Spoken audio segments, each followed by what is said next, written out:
நிவேதியும் YouTube channel நண்பர்கள் அனைவருக்கும் என்னுடைய பணிவான வணக்கம். எல்லாரும் நவகிரகங்களை பார்க்குறோம். நவகிரகங்களில் யாரை நம்ம பெரிதும் கும்பிடுவோம்?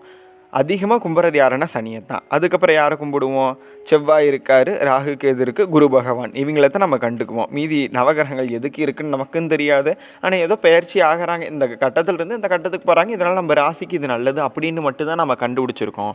ஆனால் நவகிரகங்கள் முழுக்க முழுக்க வானியல் சாஸ்திரங்களை உள்ளடக்கி அந்த காலத்திலேயே விஞ்ஞானமானது எவ்வளவு தலைச்சிறந்ததாக இருக்கிறதுங்கிற நவகிரகங்களை வச்சு நம்மளோட வானியல் சாஸ்திரத்தை நம்ம மற்றவங்களுக்கு ப்ரூவ் பண்ணலாம். இது எல்லாருக்கும் தெரிஞ்சது தானேங்க. சோலார் சிஸ்டத்தில் நடுவில் சூரியன் இருக்குது, நவகிரகங்களில் சூரியன் நடுவில் இருக்குது. இது என்ன நீங்கள் புதுசாக சொல்கிறீங்க அப்படின்ட்டு நீங்கள் என்னை பார்த்து கேட்குறது எனக்கு நல்லா புரியுது. ஆனால் நீங்கள் பல அறியாத தகவல்கள் நவகிரகங்களும் சோலார் சிஸ்டத்திலும் இருக்குது. அதை பற்றி தான் நம்ம இந்த பதிவில் பார்க்க போகிறோம். வாங்க நம்ம யூடியூப் சேனலுக்குள்ளே போகலாம். அதுக்கு முன்னாடி நீங்கள் நம்மளோட யூடியூப் சேனலை சப்ஸ்கிரைப் பண்ணலைன்னா மறக்காமல் சப்ஸ்கிரைப் பண்ணிக்கோங்க. அப்படியே பக்கத்தால் இருக்கிற பெல் ஐக்கானை கிளிக் பண்ணிடுங்க. அப்போ தான் நான் போகிற ஒவ்வொரு வீடியோ உங்களுக்கு அப்லோட் ஆகும். இனி தொடர்ந்து உங்களுக்கு பதிவுகள் வரும். ஒவ்வொன்றும் ஒவ்வொரு விதமாக இருக்கும். நம்ம தெரியாத பல விஷயங்களை தெரிஞ்சு வச்சுக்கலாம். அதுக்காகத்தான் இந்த பதிவு. வீடியோக்குள்ளே போகலாமா? வாங்க. சோலார் சிஸ்டம், நவகிரகங்கள் ரெண்டும் ஒன்று தான். நீங்கள் பெருசாக குழப்பிக்கவே வேண்டாம். நம்ம எல்லாருக்கும் நவகிரகங்கள் தெரியும். முதல்ல ஆன்மீக ரீதியாக நான் சொல்லிடுறேன். நவகிரகங்கள் எதற்கு அப்படின்னா, ஒரு மனிதனோட ஆயுட்காலத்தில் அவன் என்னென்ன தப்பு செய்வான், எது எப்படி நடக்கும் அப்படின்ட்டு தீர்மானிக்கிறதுக்கு மூல காரணம் யாருன்னா இந்த நவகிரகங்கள் தான்.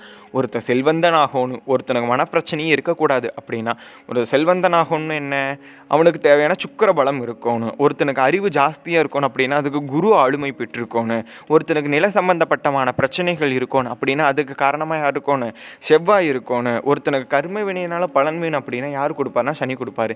இந்த மாதிரி நிறைய விஷயங்கள் இருக்குது. இதை ஒவ்வொன்றையும் ஒவ்வொருத்தருகிட்ட நாம் கேட்கணும். இந்த நவகிரகங்களுமே 9 பேர் 9 விதமான சக்திகளை நம்ம மேலே பிரயோகப்படுத்தி 9 விதமான பலன்களை நமக்கு கொடுப்பாங்க. சரி, அது ஒரு ஓரமாக இருக்கட்டும். நம்மளோட தலைப்புக்குள்ளே வருவோம். நவகிரகங்களில் என்ன அப்படின்னா, சூரிய குடும்பத்தோடு நீங்கள் ஒப்பிட்டு பார்க்கணும். இதற்கு நான் உங்களுக்கு காமிக்கிறேன். சூரிய குடும்பமும் நவகிரகம் அப்படின்னு நான் உங்களுக்கு சார்ட்டில் போடுறேன். ஒரு பக்கம் சூரிய குடும்பம் சோலார் சிஸ்டம் இருக்குது, இன்னொரு பக்கம் நவகிரகங்கள் இருக்குது. எல்லாருக்கும் தெரிஞ்சது தான், நவகிரகங்களில் நடுவில் இருக்கிறது சூரியன், சோலார் சிஸ்டத்தில் நடுவில் இருக்கிறது சூரியன். இது எல்லாருக்கும் தெரிஞ்சது. இது நவகிரகங்கள் எப்போ நம்ம பார்த்துருக்கோம்?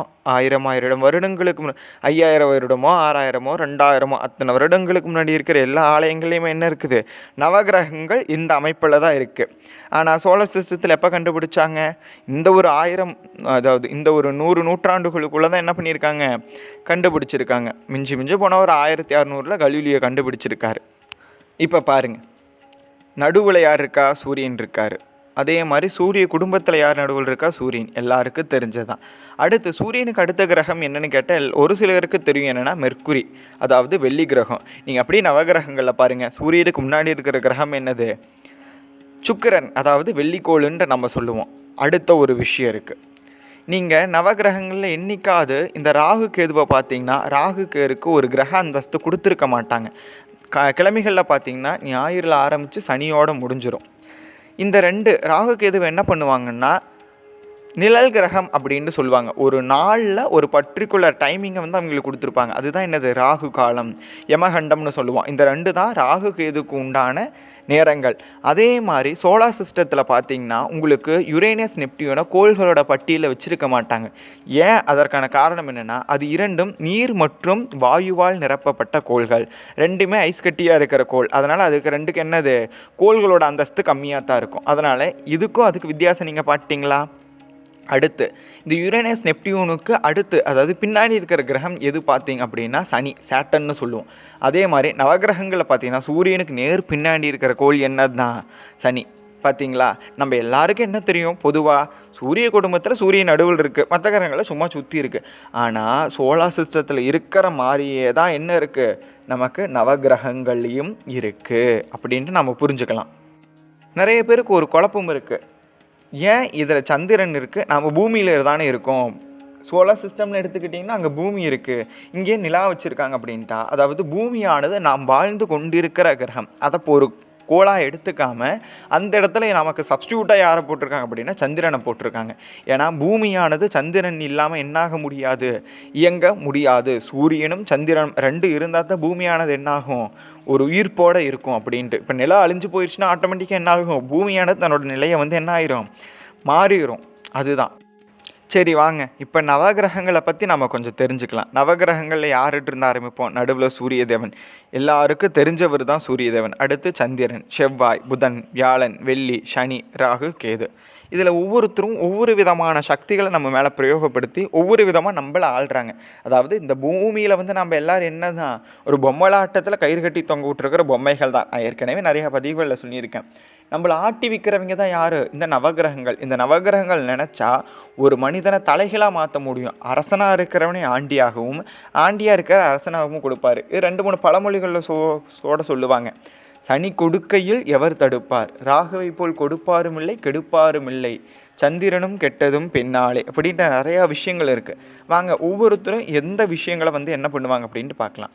முதல்ல சூரியன் என்ன பண்ணுவாங்கன்னா ஆன்மகாரகன் அப்படின்னு சொல்லுவாங்க. அதாவது ஒரு மனிதனுக்கு உயிர்.